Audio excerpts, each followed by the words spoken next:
Hi, everyone. Mike White here. Welcome to this week's blog post.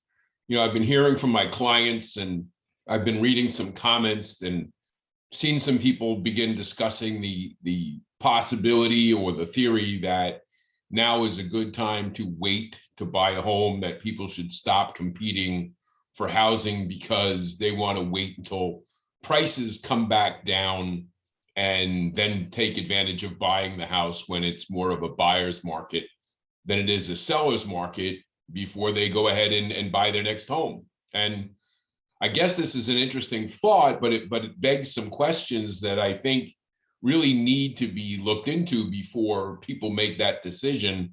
And I think for you as mortgage and real estate professionals, it's important that you think this through and have the conversation with people who bring this up, because there may be some things about that strategy that they haven't completely thought through.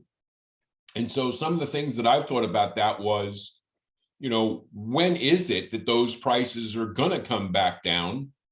From what level will those prices come down from, and what level will they go to?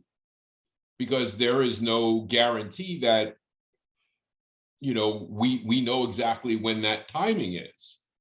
And the next question is and if that does happen, are those prices going to be any lower on those same homes when that happens, if it happens, than they are today? The other piece that people don't look into when they make these decisions is, what is the current cost of your housing? What are you paying right now? We all incur some kind of cost when it comes to the cost of our home, our habitation, the place where we live. What is that cost in dollars, and what is the cost of waiting? And the last piece of this question is it going to be less? I mean, think about this: is if the price does drop, and you have to borrow less to buy the house that you want. And I'm not saying prices will drop. I'm not saying they'll be any lower than they are today, but let's just say they are. If prices do drop and they are lower than where they are today, then you may be borrowing less money, but what's the cost going to be? Is that housing drop is guaranteed, as interest rates are going to remain the same or go lower? Are you sure that if these things take place, that interest rates are going to be where they are today or lower? Because if interest rates are higher, even by just a little bit, just a little bump in the market could easily see us go to 3.5%, 4.5% interest rates. Wouldn't that payment on less money actually be more in monthly payment than having borrowed more money at a lower interest rate? Again, we have to think these things through and have these conversations, because I have yet to see, and it would be great for many people who read this blog post or watch this video, could you please share with me, who is it? I see all these quote unquote internet experts, but which one of these people, which one of these companies is guaranteeing that the home prices will fall below where they are today?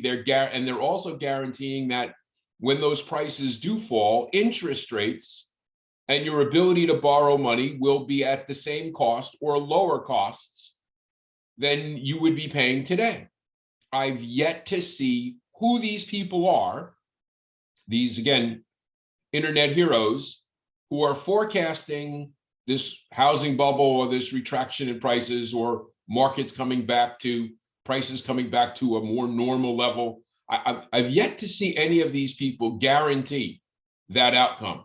And again, I'm waiting. I could be wrong. I've been wrong before. I'll be wrong again. If you guys know who these people are or who these companies are who are guaranteeing it, I'd love to talk to them, because I'd love to publish that information so that my clients and the people in general, the people that I reach, would be available to this fact, because that would be a heck of a guarantee. If prices don't come down, they're going to write you a check for the difference of what it cost you for having waited.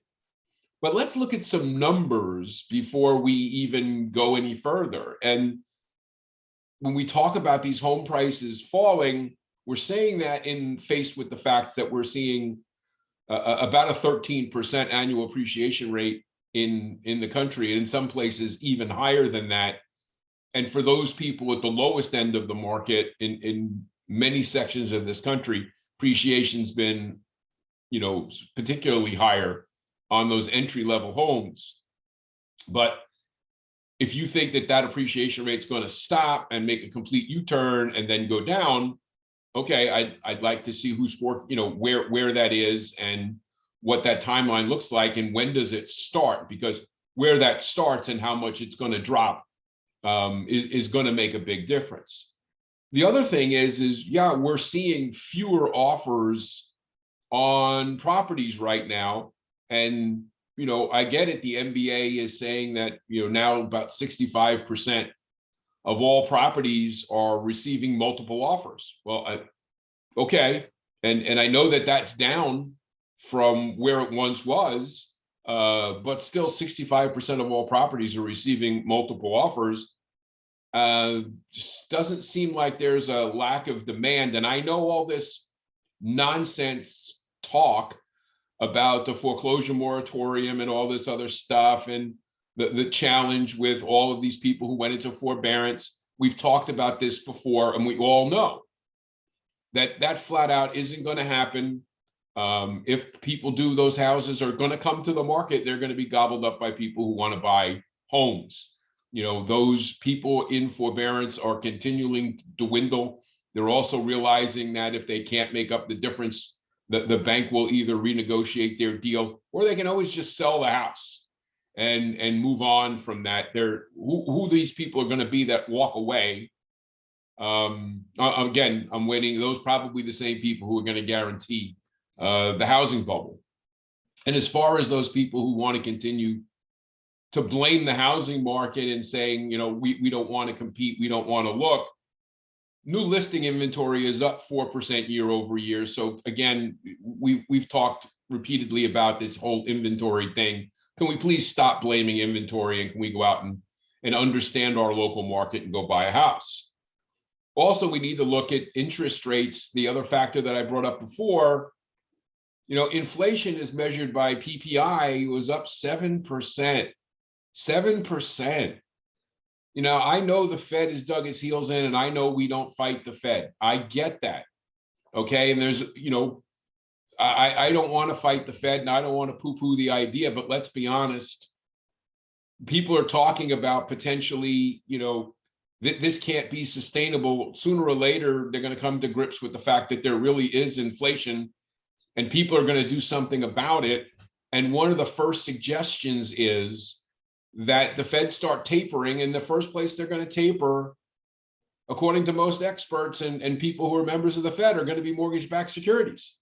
So what happens when the Fed gets out of the mortgage-backed security market? Well, what happens if interest rates on mortgage-backed securities go to 4 or 5%? What's the cost of your borrower going to be at that point? And if home prices do come down, at what point does the lower housing price and the higher cost to finance that exacerbate the situation to the point was you were better off buying your house today? So keep these things in mind as you're going forward. As always, questions or comments can be referred Mike@imtcoaching.com, and we'll talk to you again real soon. Take care.